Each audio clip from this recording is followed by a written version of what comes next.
एक जगह से दूसरी जगह के लंबे सफर के लिए हम अपनी मनपसंद सवारी का इंतखाब करते हैं। इन सवारियों में मोटर, बाइक, कार, बस और दूसरी सवारियां हो सकती हैं। किसी भी तरह की गाड़ी पर सफर करने के लिए ट्रैफिक से जुड़े सभी कवानीन और हिदायत पर अमल करना हम सब का फर्ज है, ताकि अपनी जान और माल की हिफाजत के साथ साथ सड़कों पर चलने वाले दूसरे लोग भी महफूज रह सकें। इसी जिम्मे में हिंदुस्तानी पार्लियामेंट में मोटर व्हीकल्स एक्ट 1988 पेश किया गया था, जिसमें सड़क पर चलने वाली गाड़ियों के तमाम तर पहलुओं को मुनज़्ज़म करना था। इस एक्ट में ड्राइवर्स, कंडक्टर्स की licensing, motor insurance, vehicle registration, controlling permits और जुर्माने से जुड़ी दफात शामिल थी। बढ़ते हुए ट्रैफिक के साथ साथ हादसात की तादाद में इजाफे के पेश नज़र भारत सरकार ने ट्रैफिक नियमों को मजीद सख्त बनाने की तरफ तवज्जो की और मोटर व्हीकल बिल 2017 में ट्रैफिक के मुख्तलिफ जराइम के लिए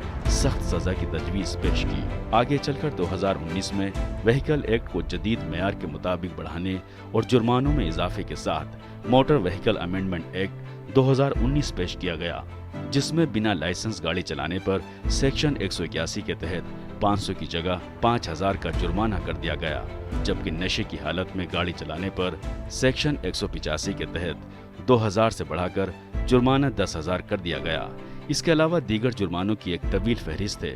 इसके साथ ही अगले ही साल भारत सरकार की ministry of road transport and highways की जानिब से एक कानून पास किया गया, जिसमें ट्रैफिक ऑफिसर के सामने गाड़ी के डॉक्यूमेंट्स जैसे driving licence, RC, insurance paper, pollution वगैरह पेपर की शक्ल में पेश करना लाजमी नहीं रहा, बल्कि अपने मोबाइल के जरिए आप इन डॉक्यूमेंट्स की सॉफ्ट कॉपी दिखाकर ट्रैफिक पुलिस ऑफिसर को मुतमईन कर सकते हैं।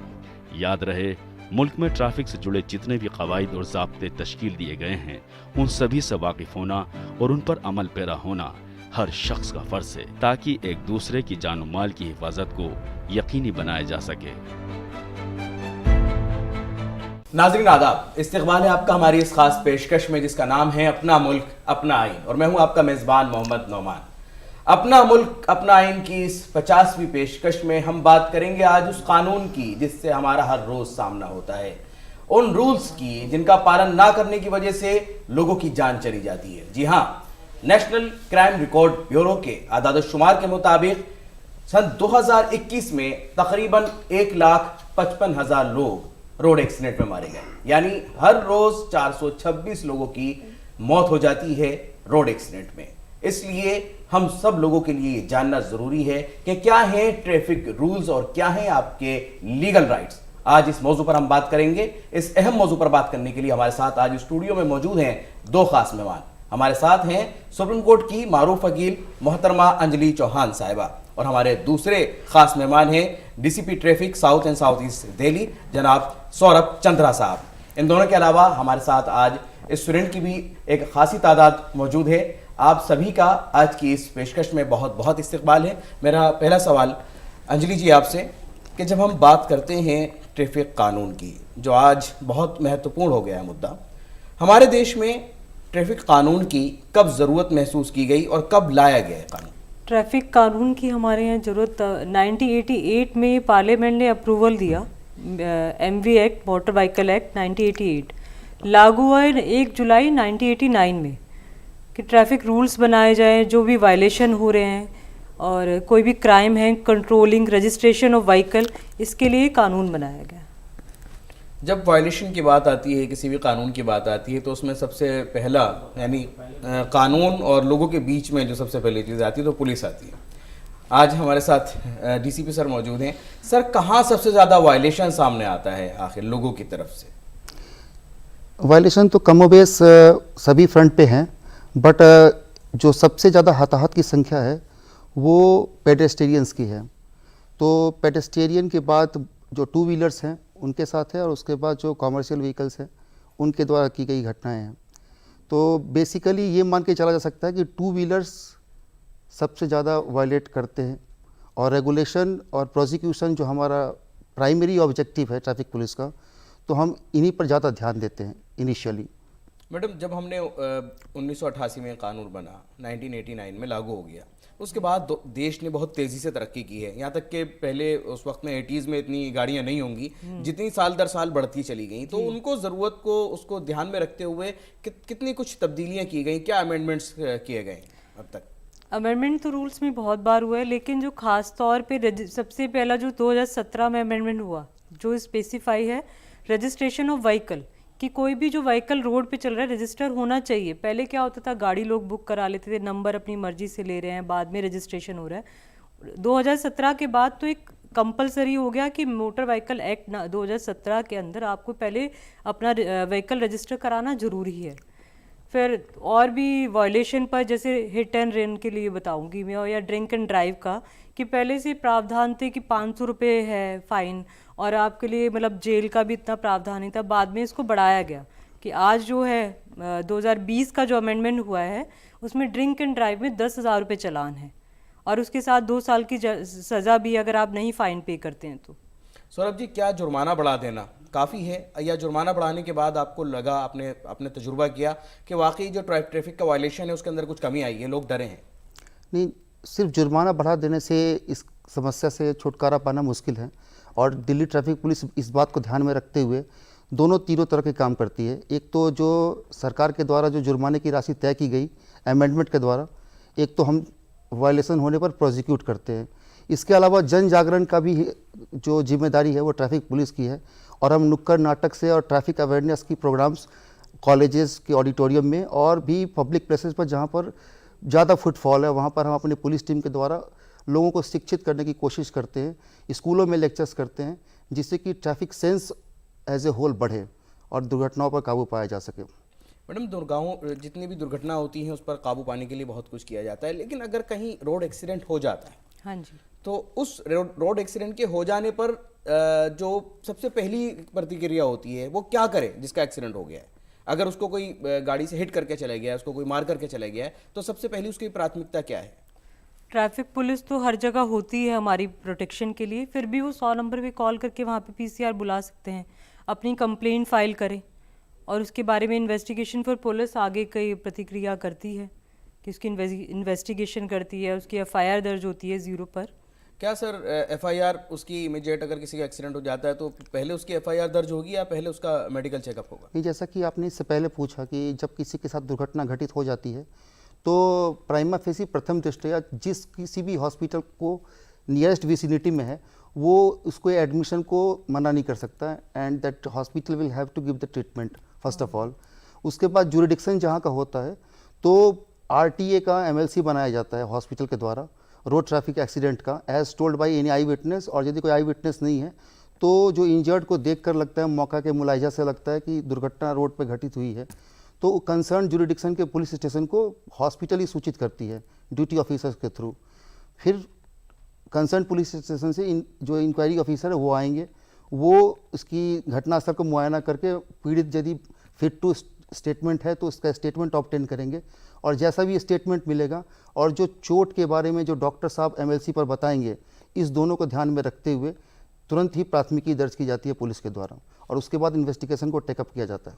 आपने जिस तरीके से बात की, चश्मदीद को ढूंढने की कोशिश की जाती है, या मौके वारदात पर कोई ऐसा आदमी मिल जाए या किसी ने उसको हॉस्पिटल पहुंचाया, एक डर था लोगों में पहले और अब भी है, उस डर को दूर करने के लिए आपने क्या किया? क्योंकि लोग डरते थे किसी को भी हॉस्पिटल पहुंचाने में कि कहीं हम ही इन्वेस्टिगेशन के अंदर ना फंस जाएं और हम कितने चक्कर लगाएंगे, उसको डर को दूर करने के लिए अब तक पुलिस क्या कर रही है? इसके लिए जो भी सीनियर ऑफिसर्स हैं, हम लोगों ने कई बार लोगों को सम्मानित किया है इस चीज़ के लिए, जिन्होंने दुर्घटना के वक्त दुर्घटना से प्रभावित व्यक्ति को हॉस्पिटल पहुंचाया है, सर्टिफिकेट्स दिए गए हैं। सोशल मीडिया से इसकी पब्लिसिटी की गई है कि जिन लोगों ने जिसकी जान की रक्षा के लिए एफर्ट किए उनको हम किसी भी तरह से परेशान नहीं करते। दूसरा, मैडम लॉ की बहुत बड़ी जानकार हैं, जो चार्जशीट होती है उसमें उस व्यक्ति का रोल कोई ज़्यादा खास नहीं होता, ये एक महिमा मंडित कर दिया गया, बहुत पहले से चलता आ रहा है कि तुमने पहली बार देखा है, इस तरह से। वो एक रूटीन, एक फॉर्मल विटनेस है जो कि सिर्फ उसको लेके जाता है वहाँ पर, कोर्ट में कोई दिक्कत वाली बात नहीं होती। हमने अपने सभी जुरिडिक्शन के सभी इन्वेस्टिगेटिंग ऑफिसर्स को इस बात के लिए अच्छे से सेंसिटाइज कर रखा है कि जो भी व्यक्ति ये नेक काम करता है उसको मिनिमम परेशानी हो, इस बात के पूरी तरीके से ट्रैफिक पुलिस और लोकल पुलिस इस बात को ध्यान में रखती है। लेकिन उसके बावजूद भी सर इस तरह के केसेस सामने आते हैं जो डार होती है उसको सबमिट टाइम पर नहीं हो पाती, जो आईओ होता है वो नहीं समय पर सबमिट कर पा रहा है, उसके क्या रीज़न ऐसे हो जाते हैं कि उसको रिपोर्ट को विद इन टाइम क्यों उसको सबमिट नहीं कर पाते हैं? डार नहीं, अब ऐसी बात नहीं, ये पहले की बातें थी जब थोड़ा वॉल्यूम ज़्यादा था। अब ट्रैफिक पुलिस के एफर्ट्स के कारण, लोकल पुलिस के एफर्ट्स के कारण दुर्घटनाओं में भी थोड़ी सी कमी आई है, हताहतों की संख्या में भी कमी आई है 2020-2019 के हिसाब से। तो डार के जो फॉर्म देखेंगे आप तो उसमें बहुत सारी चीज़ें हैं जो कि आईओ को उसके लिए एफर्ट्स करने पड़ते हैं। तो कभी कभी ऐसा होता है कि स्टिपुलेटेड टाइम में करना थोड़ा सा मुश्किल हो जाता है, बट सीनियर ऑफिसर्स ने ट्रेनिंग सेशंस करके और लैटरल मीटिंग्स करके ये सुनिश्चित किया है कि मैक्सिमम केसेस में डार हम कंप्लीट टाइम पर दें। इसके अलावा रोड ट्रैफिक इंजीनियरिंग का जो सेक्शन है ट्रैफिक पुलिस पे, वो दुर्घटना जहां घटित होती है वहां पर पूरी टीम पहुंचती है। कोई फैटल होता है तो हम सारे लोग भी पहुंचते हैं वहां पर, और हम उसको पूरी तरीके से मुलाजा करते हैं लोकल पुलिस के अलावा भी कि इसमें क्या रोड ट्रैफिक इंजीनियरिंग का कोई फॉल्ट था, या फिर ये हिट एंड रन था, या फिर ये किसी और कारण से हुआ था। यदि कुछ इस तरह की बात सामने आती है हमारी या लोकल पुलिस, खासकर ट्रैफिक पुलिस की, तो हम कंसर्न डिपार्टमेंट को इस बात के लिए लिखते हैं, पीडब्ल्यूडी हो या कोई एमसीडी हो, कि इस दुर्घटना के लिए हमें प्रथम दृष्टया ये रोड ट्रैफिक इंजीनियरिंग की जो है ये बनावट ठीक नहीं लगी है और इसको आप कृपया करके ठीक करें। उसको ठीक किया जाता है, तो एक प्रोसेस बना के उसको हम काम कर रहे हैं इसके ऊपर। मैडम, क्या सिर्फ ठीक किया जाना, जैसे अगर रोड ट्रैफिक इंजीनियरिंग में कहीं खराबी पाई गई, कहीं कोई मिस्टेक पाई गई है, क्या सिर्फ उनसे यही कहा जा सकता है कि उसको ठीक किया जाए, या उन पर कोई जुर्माना भी डाला जा सकता है इस सिचुएशन में? मतलब हमें लगता है जुर्माना, जैसे अभी कैमरा का प्रावधान है 2020 से कि हर एक रोड पे कैमरा, आप देखेंगे कैमरा चलते नहीं है। जब भी ये किसी का भी एक्सीडेंट हो जाता है तो फिर कैमरा ढूंढा जाता है, पता लगता है 3 महीने से ख़राब है या उसके बारे में फिर रिपोर्ट होती है। तो ये प्रतिक्रिया बढ़ती रहती है। ये हमारे लिए भी प्रॉब्लम करती है, वकीलों के लिए। जब हमारे पास इस तरह के केस आते हैं जी, तो हमारे लिए भी प्रॉब्लम करते हैं। अक्सर जो केसेस होते हैं जिसके अंदर किसी ने किसी को हिट किया, मारा या भाग गया वहां से, और उसमें उसकी डेथ हो जाती है, तो ऐसी सिचुएशन में सजा कितनी है सामने वाले के लिए जिसने ऐसा किया? उसके कानून के मुताबिक सज़ा तो सिर्फ 2 साल है, मगर वो कम, उसके जो लीगल हायर्स हैं वो कंपनसेट हो सकते हैं। पहले प्रावधान था 25,000 रुपये का, अब 2 लाख रुपए उनको कंपनसेट कर देते हैं। तो ये इन्होंने बस अमेंडमेंट करा है, बाकी 2 साल की सज़ा के बाद वो छूट जाता है। ये 2 साल की सजा क्या नॉन बेलेबल है या बेलेबल है? बेलेबल है। अच्छा, ये भी बेलेबल है। हाँ जी। आपको लगता है कि आज के जब हम डिजिटल इंडिया की बात कर रहे हैं और अगर किसी का कोई एक परिवार का एक सदस्य किसी रोड एक्सीडेंट में मारा जाता है, तो क्या ये 2 साल की सजा और वो भी बेलेबल, मुझे लगता है, या इसके अंदर आपको लगता है कि नहीं इसके अंदर और इम्प्रूवमेंट होना चाहिए? मुझे लगता है इसमें इम्प्रूवमेंट होना चाहिए। कितना आपको? अभी एक रिसेंटली मैंने एक केस किया था, वो 21 साल का लड़का था, एयरपोर्ट पे जॉब करता, सुपरवाइज़र। तो वो जब जा रहा था वहाँ चाणक्यपुरी रोड से, तो एक लड़की ड्रिंक थी, उसने अपना मतलब इलीगल, मतलब रॉन्ग वे में गाड़ी चला रही थी और उसने हिट किया, वो स्कूटी पे था। ऑन द स्पॉट उसकी डेथ हो गई। उसकी फैमिली को कंपनसेशन मिल गया, मगर वो भी 2.5 साल बाद मिला है कंपनसेशन, मगर उसकी डेथ हो गई ऑन द स्पॉट, तो कुछ बचा नहीं। और लड़की को वहीं के वहीं मतलब साथ के साथ ही उसको बेल मिल गई थी। तो कंपनसेशन के लिए अभी आपने बताया कि उसके अंदर भी 2 लाख रुपए मुआवजा है। हाँ, तो वो ये मैक्सिमम है? उसमें भी बहुत या कुछ, कोर्ट को ये इख्तियार हासिल है कि उसको कम और ज्यादा कर सकते हैं? हाँ, कम ज़्यादा कर सकती है वो अकॉर्डिंग टू द सिचुएशन जैसा होगा। सर, सबसे ज्यादा समस्या कहाँ आती है? क्योंकि सबसे पहले वास्ता आपका पड़ता है, अगर कोई ट्रैफिक वायलेट कर रहा है, कहीं भी जा रहा है, सबसे ज्यादा समस्या कहाँ आती है आपको लोगों को समझाने में? कहाँ लोग नहीं समझ पा रहे हैं आज भी? जो पीक आवर्स का टाइम है, जहाँ पर आप जानते हो कि दिल्ली जैसी महानगर में फ्लोटिंग पॉपुलेशन बहुत ज़्यादा है, पोरस बॉर्डर्स हैं, लोग एनसीआर में रहते हैं, दिल्ली में नौकरी करते हैं, दिल्ली में रहते हैं, एनसीआर में नौकरी करते हैं। कुछ इस तरह के लोग भी हैं जो कि साइकिल से जॉब करते हैं, और मेजॉरिटी पोर्शन जो है वो 2 व्हीलर से सफ़र करती है, दिल्ली से बाहर या दिल्ली के अंदर भी। तो व्हीकल 1 करोड़ के लेवल को क्रॉस कर चुका है दिल्ली का रजिस्टर्ड व्हीकल्स जो है। तो जो प्रीपॉन्डरेंस है व्हीकल के ज़्यादा होने का, वो सुबह 7, साढ़े 7 से लेकर 10, साढ़े 10, और शाम को फिर जब ऑफिस छूटने का टाइम होता है शाम के 5, साढ़े 5 से लेकर 8:30, 9 बजे, इस दौरान भीड़ ज़्यादा होने के कारण थोड़ा सा सब्र लोगों के अंदर कम हो जाता है। कभी कभी वो रेड लाइट जंप करने की चेष्टा करते हैं, कभी कभी उनको लगता है कि जब उनका टर्न नहीं है तो भी निकल जाएं, जो जेब्रा क्रॉसिंग है, जो स्टॉप लाइन है, उसको इग्नोर करने की चेष्टा होती है। पर ट्रैफिक पुलिस का मैन्यूवरिंग है, ट्रैफिक पुलिस चाहती है इस बात के लिए, और 2 तरह के चालान हमने इसके लिए शुरू कर दिया है जी। एक तो ई चालान है जो मशीन के द्वारा सामने से चालान करते हैं हम, एक कॉपी दी जाती है, एक कॉपी अपने पास रखते हैं ट्रैफिक पुलिस, और दूसरा एक है वो का कि वायलेशन ऑन कैमरा ऐप। तो उसमें हमारे जो ट्रैफिक के सेंटिनल्स हैं, जो भी चालान करने वाले लोग हैं, उनके मोबाइल में ये ऐप है। तो हम इस बात की चेष्टा करते हैं कि जो बिजी इंटरसेक्शन पॉइंट है वहाँ पर प्रोसिक्यूशन हम ना करें, जिससे कि और भीड़ ना बढ़े। जी। तो सभी तरीके से कोशिश की जा रही है कि लोगों की ट्रैफिक की समझ को और बढ़ाया जाए, प्रोसिक्यूट करके भी और रेगुलेट करके भी। यानी लोग उस वक्त ज़्यादा एहतियात करें, जो पी कार्ड्स हैं वो खुद भी अपने आप को बचाने के लिए मेहनत करें। इसमें होता क्या है कि हम ये सोचते हैं कि हम निकल जाएं, बट उसको निकलने के लिए 10 गाड़ियाँ और फंस जाती है। तो ये एक जो सेंस है ट्रैफिक का सेंस, वो डेवलप हो रहा है और थोड़ी से टाइम लगेगी, डेवलप होएगा।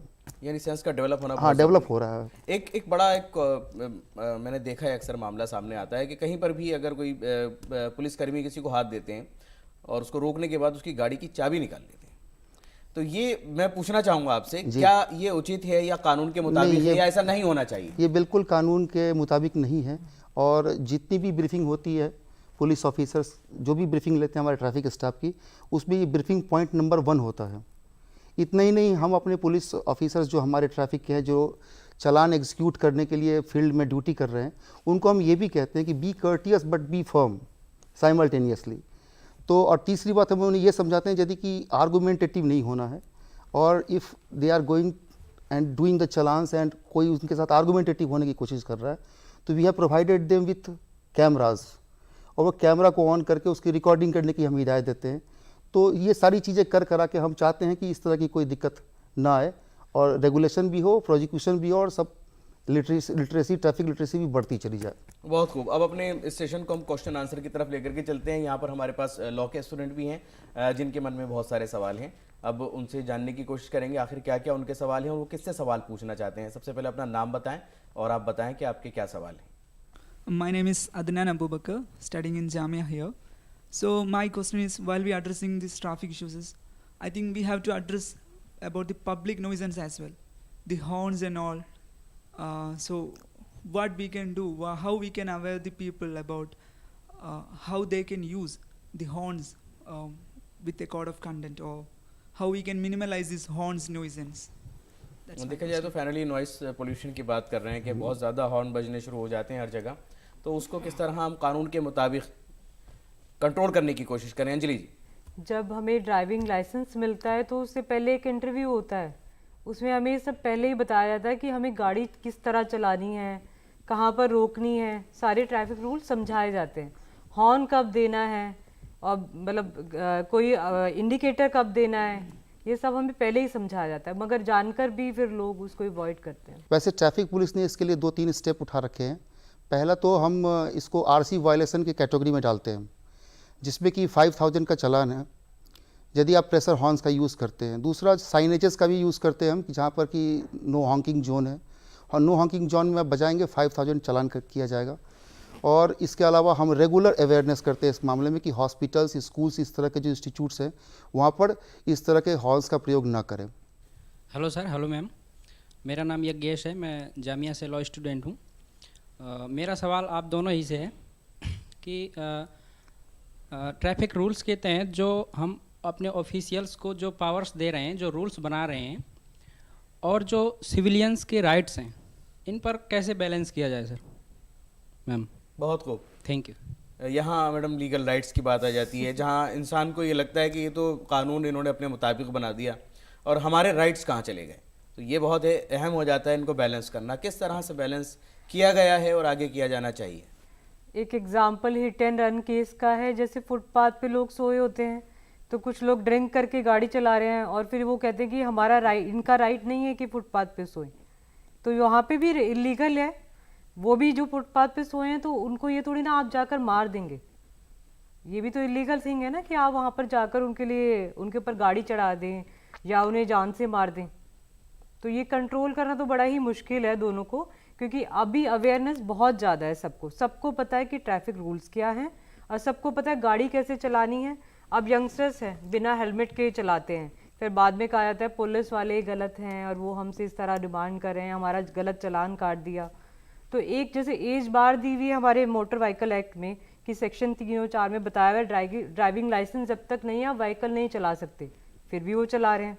अधिकार की बात हम तब करेंगे, पहले हमें अपनी रिस्पॉन्सिबिलिटी समझनी पड़ेंगी, तभी पुलिस भी हमारी मदद कर पाएगी और ट्रैफिक वायलेशंस भी। और हम वायलेट करने वाले के अधिकारों से ज्यादा हमें चिंता उन लोगों की भी है कि जो उसकी जद में आ सकते हैं, वो भी हमारे ही देश के नागरिक हैं। इसी पर एक छोटा सा एक स्मॉल रिएक्शन सर से लेना चाहूंगा। मैं मैडम की बात को ही कोरोबरेट करूंगा कि क्रिमिनल जूरिस्प्रूडेंस का पहला अंडरस्टूड कॉन्सेप्ट है कि इग्नोरेंस ऑफ लॉ आपका एग्जेम्पशन नहीं है, और अब ये इंडिया जो है वो 1980 से पहले का इंडिया नहीं है। सोशल मीडिया का बहुत अच्छा भी डेवलपमेंट है सोसाइटी के अंदर, और बहुत सारी चीज़ें जैसे मैडम ने बताया तो चीज़ें पता है लोगों को। जब सबसे बेसिक बात है कि माइनर ड्राइविंग, माइनर को यदि हाथ में मोटरसाइकिल 2 व्हीलर खासकर दे दिया आपने या 4 व्हीलर, तो बहुत ज़्यादा चांसेस हैं कि कोई दुर्घटना घटित हो सकती है। तो as a parent, as a guardian, हमें इस बात का ध्यान रखना चाहिए कि जो ट्रैफिक रूल्स हैं उनको हम अपने बच्चे और अपने समाज के बच्चों को इस तरह से वॉयलेट ना करने दें। अमूमन होता क्या है कि जब आप लोकल पुलिस में काम करते हो या ट्रैफिक पुलिस में काम करते हो, आप किसी गाड़ी को डेंजरसली चला रहा है, 184 में बंद करना चाह रहे हो सपोज, तो उसी गांव के मौजीज़ लोग आपके पास आ जाएंगे कोई ना कोई बात लेकर कि कृपया करके इसको इस बार छोड़ दीजिए जी। तो यदि आप उसको छोड़ देते हो तो आप कहीं ना कहीं इस बात के लिए कंट्रीब्यूट कर रहे हो कि ये आगे चल के इसको किसी न किसी को ये दुर्घटना से घटित करेगा। तो इसीलिए हम इस बात के लिए इस माध्यम से भी, आप लोगों के माध्यम से भी दिल्ली की प्रदेश की जनता को ये मैसेज देना चाहेंगे कि ट्रैफिक रूल्स को फॉलो करने में सबकी भलाई है, जो चला रहा है उसके लिए भी, जो पेडेस्टेरियन है उसके लिए भी। क्योंकि आप लोगों ने एक सुना होगा कि कई बार ट्रैफिक में चलते वक्त आपकी अपनी गलती से नहीं बल्कि दूसरे किसी की गलती से आप दुर्घटना से घटित हो जाते हो। तो सभी जब सीखेंगे तभी ये सुरक्षा की जो आवरण है, वातावरण है, वो बढ़ेगा। सर, जिस हिसाब से केसेस बढ़े हैं इस तरह के वायलेशन के, उस हिसाब से आपको लगता नहीं है कि एक तरफ तो चालान आपके हाथ में होता है कि जिस वक्त आप रोक लेते हैं, और उसके बाद दूसरी तरफ जो है वो केसेस बढ़ रहे हैं, मतलब अदालतों के ऊपर एक बोझ भी बढ़ रहा है केसेस का, जिस तरह से वो कोर्ट केसेस में जब बन जाता है और चला जाता है, उसको कम करने के लिए, उस तादाद को कम करने के लिए आप किस तरह से निपटारा करने की कोशिश करते हैं ताकि ये केसेस जो हैं वो कोर्ट में ना जाए? नहीं, जो रजिस्टर हो गया वो तो कोर्ट में जाएगा ही, उसको रोकने की कुवत किसी पुलिस संस्था में नहीं है। यदि कोई इस तरह की इलीगल एक्ट नोटिस में आ जाती है, then it has to be decide by the honourable court. जो ट्रैफिक पुलिस को शक्तियाँ दे रखी है भारत के संसद ने, उसके हिसाब से हम प्रोसिक्यूशन करते हैं। जैसे किसी ने हेलमेट नहीं पहन रखा तो हम उसको प्रोसिक्यूट कर देंगे, सपोज ड्राइविंग लाइसेंस नहीं, हम उसको प्रोसिक्यूट कर देंगे। बट उसी मोटरसाइकिल सवार ने जिसमें हेलमेट नहीं पहन रखी और वो किसी को दुर्भाग्यपूर्ण रूप से उसको चोट पहुंचा देता है और उसके बाद उसकी एमएलसी बन जाती है, तब तो फिर मामला कोर्ट में जाना ही जाना है। मैडम, कोर्ट में आपने इन मामलों को कितना हल्का करने की कोशिश की गई है? खासतौर से मैं देखता हूँ लोक अदालतों में ज़्यादातर चालान के केसेस होते हैं, तो आप लोग किस तरह से लोगों को वहाँ से निकालने में लीगल, मतलब लोगों की राइट्स की बात हो रही थी, लीगल राइट्स की बात हो रही थी, कोर्ट से किस तरह से हेल्प मिल रही है इस मामले में? लोगों को जल्दी निपटारा हो रहा है? लोक अदालत में सब ज़्यादातर चालान ही होते हैं, चालान केसेस ही होते हैं। आजकल संडे को भी लोक अदालत हेल्ड हो रही है, तो जितने भी मामले होते हैं वहाँ पर जल्दी निपटारे हो जाते हैं। जो चालान में उनकी प्ली ऑफ बार्गेनिंग हो जाती है, कुछ चालान कम करा लेते हैं माफ़ी मांग के। पर एक चीज़ होती है कि उनके जो आरसी और ये इनके डॉक्यूमेंट सीज कर लेते हैं, उनसे उनमें एक डर हो जाता है कि बोला हमारे पास डॉक्यूमेंट नहीं है, हमारे साथ कुछ और भी हो सकता है, कुछ और भी हो सकता है। यानी कहीं ना कहीं एक थोड़ा सा डर का माहौल होना चाहिए ताकि अगर कोई वायलेट कर रहा है और उसका उल्लंघन कर रहा है तो उसमें डर पैदा होना जरूरी है। अगले सवाल की तरफ बढ़ते हैं। अगले सवाल। सर नमस्कार, मेरा नाम अर्चना सिंह है। मेरा सवाल सर से है। सर, आमतौर पर देखा जाता है जो पेडेस्ट्रियन के चलने का जो एक रास्ता होता है, उस रास्ते को वेंडर्स एंड हॉकर्स ऑक्यूपाइड कर लेते हैं अपना कोई ना कोई सामान बेचने के लिए, जिसकी वजह से क्या होता है, जो लोग होते हैं वो विवश हो जाते हैं फिर रोड पे चढ़ने के लिए। तो सर, उसको हटाने के लिए क्या प्रावधान है और वो कितना लागू होता है? बहुत खूब जी सर। इसमें जैसा मैडम ने कहा है, इंक्रोचमेंट ऑन पेडेस्टेरियन, तो इसके लिए बेसिकली एक ही प्रक्रिया है। वो प्रक्रिया यह है कि पुलिस खुद से ही इंक्रोचमेंट ड्राइव नहीं हटा सकती, इसके लिए उसको सिविक एजेंसी की मदद की आवश्यकता होती है। तो हम जहाँ भी इंक्रोचमेंट खुद से रिपोर्ट हमें पता चलता है ड्यूरिंग आवर एरिया पेट्रोलिंग, ये लोकल पुलिस हो या ट्रैफिक पुलिस हो, तो हम खुद से भी लिखते हैं जो लैंड ओनिंग एजेंसी है उसको, या फिर लैंड ओनिंग एजेंसी खुद की अपनी सर्वे के हिसाब से हमें लिखती है कि इस तारीख को इतने बजे हम ये इंक्रोचमेंट रिमूवल का प्रोग्राम करेंगे। तो इट गोज़ आइदर वे।